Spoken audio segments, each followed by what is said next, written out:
atras ako, sabihan mo ako kung babangga na, ha? Sige, may. Okay. Okay. Oh. Ano yun? Okay na, may bangga na. Ano ba? Gusto ka na. May apple ka ngayon, nalagay ko dito. Ay, mami, may humor pala kami sa science. Homework? Science? Kaya ko yan. O, ano? Mag-iisip kami ng crossbreed ng aso. Oh. Bigay ka. Pangalan? Example? Dami ko alam mong ganyan eh. Pomsky. Pomeranian Husky. Mga na yan. Iba pa. Goldador.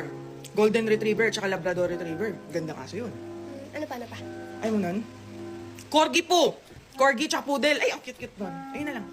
Paano may bulldog, tapos shih tzu? Ang pangit naman i-mix nun. Bulldog na kagano na yun. Tapos yung Shih Tzu medyo overbite din gano'n. Tsaka ano magiging pangalan nun? Bullshit! Tigilan mo yan. Tigilan mo yan.